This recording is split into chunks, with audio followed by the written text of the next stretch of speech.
যদি সত্যি এবার ইসলাম জায়গা মতো থেকে না পারে, ইসলাম পন্থী যারা আছে এদের গাড়ি তো বিনা, এদের দশটা পর্যন্ত কেটে টুকরা টুকরা করা। যিনি বলছিল তিনি ওই দলে, দফার কথা উনি পাশ করে দিয়েছে। সুতরাং আপনারা সতর্ক থাকেন এবং সতর্ক হন। ওরা যে সমস্ত বিষয় সামনে এনে আমাদেরকে ভয় ভীতি এবং যা করতে চায় এগুলো একটাও টিকবে না। এন্না কায়দা শয়তানি কানা দাইফা, শয়তানের যত চক্রান্ত সবগুলো দুর্বল না, একেবারেই দুর্বল। আল্লাহ যদি শুধু বলতেন দাইফ, তাহলে আমরা অনেক ভয় পাচ্তাম।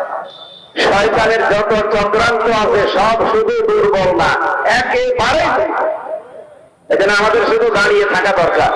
আর দেশের মানুষ এখন দাঁড়িয়ে থাকা অলরেডি শিখে ফেলেছে। অন্যায় যেখানে সেখানে দেশের মানুষ এখন দাঁড়িয়ে যাচ্ছে। অন্যায়কারী যারা দেখেন ফজর মতো তওবা করে পাচ্ছে। আমরা আগামীতে দেখাতে চাই আমরা যেহেতু অন্যায় করি না, অন্যায় করতে দেব না ইনশাআল্লাহ। গতকালকে একটা আলোচনা ছিল সেরাদের ওপরে, বলে যে মিলাদ পড়ে, মিলাদ পড়ে আমি করবো কি? মিলাদের প্রথম যে শিক্ষা, মিলাদের 27টা শিক্ষা পাওয়া যায়। 1 নম্বর শিক্ষা হচ্ছে মানুষের হক ফিরিয়ে দাও। বিশ্বনবী নিজের মায়ের কোলে বসে হালিমাতুস সাদিয়া ডান স্তন পান করেছিলেন, বাম স্তন মুখ বের করে দিয়েছিলেন। হযরত হালিমা 3 বার তার মুখ লাগিয়েছে স্তনের সাথে, তিনি 3 বারই বের করলেন। চোখের ইশারা দিয়ে বোঝালেন, মা হালিমা জোর করেন কেন? ডান স্তন আমার হক ছিল, আমি পান করেছি। বাম স্তন এটা আমার হক না, এটা আমার বন্ধু ভাই আব্দুল্লাহর হক। আমি দুনিয়ায় এসেছি ভাইয়ের হক ফিরিয়ে দেওয়ার জন্য, ভাইয়ের হক নষ্ট করার জন্য। অথচ 1 বছর এই 20 দিনে আমরা বহু মানুষকে দেখতে পেয়েছি, তারাও অনেকে মাজলুম ছিল। তারা এমন হক নষ্ট করা আরম্ভ করেছে। রবিউল আউয়াল মাস আসতেছে, এখন মিলাদ হবে না? এই কথা বলতে থাকেন। আপনি দেখবেন চাঁদার টাকা নিয়ে এসে মিলাদ দিল। আমি অলরেডি কুষ্টিয়াতে কয়েকজনকে পেয়েছি, তারা মিলাদ যাচ্ছে বাবা মারা গেলে বিপদ আপদ দূর হওয়ার জন্য। টাকা পেলেন কোথায়? ও কবর হাতে খাজানা করে চাঁদার টাকা। আমরা ইসলাম দিয়ে দেশটা সাজাতে চাচ্ছি, আপনাদের আহ্বান জানাচ্ছি। আমার রব যদি কোনো ক্ষতি চায় সেটা আমি বিশ্বাস করি।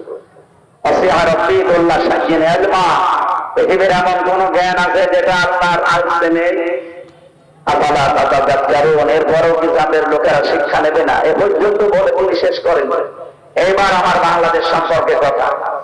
আল্লাহ রাব্বুল আলামিন বলেন, ওই সময় হযরত ইব্রাহিম আলাইহিস সালাম ঝাড়া দিয়ে দাঁড়িয়ে তিনি বলেছিলেন, অকাইফা আখাফুমা আশরাকতুম ওয়ালা তাখাফুনা আন্নাকুম আশরাকতুম বিল্লাহ। আমি কেন ভয় করব?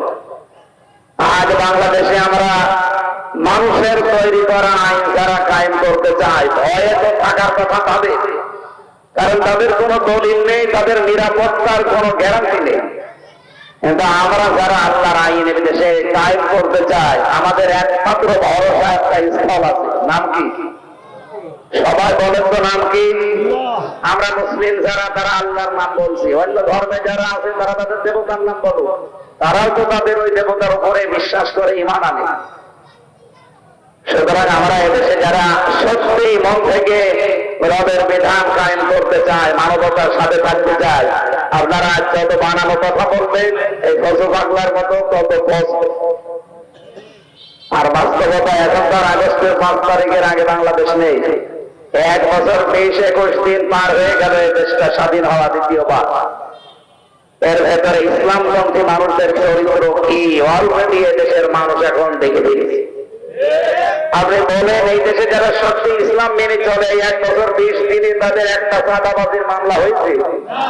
বলেন বলেন। ছিনতাইয়ের মামলা হয়েছে? জমি দখল করার মামলা হয়েছে? কিন্তু বাকি যারা আল্লাহর আইনের বিরুদ্ধে, ওদের যত দোষ আপনি তালিকা করলে পৃষ্ঠা শেষ হয়ে যাবে। এই জন্য আমি তো শুধু এই জেলায় না, সারা বাংলাদেশ সহ বিশ্বের বহু জায়গায় ঘুরছি। আমি দেখতে পাচ্ছি এখন একটা আওয়াজ অলরেডি উঠেছে। এতদিন যারা এই তহমত লাগিয়েছিলেন যে হুজুর এক হয় না, আমরা যাবো কার পেছনে, এখন তো এক হয়েছে, এখন তার ফতোয়া দিতে পারবেন না। কিছু হুজুর যারা এখনো আসে না, ওগুলো হুজুর না, ওগুলো খেজুর। এখনো খেজুর। আপনি বলেন এই বাস্তবতায় তারা যদি না আসে, তাদেরকে হুজুর বললো কোন কারণে? এখন ঈমান আর ইসলাম রক্ষার সামনে একটা বিশাল জিহাদ আসছে। আমরা বদর উহুদ দেখিনি, কিন্তু বাস্তবে সামনে ভোট যুদ্ধের মাধ্যমে বদর উহুদ দেখতে পাবে। আপনি আগামীতে যদি সত্যি ইসলামী দেশে না আসে, আজকে একটা টক শো দেখছিলাম, উনি বলছিল এই দেশে ইসলাম শুধু না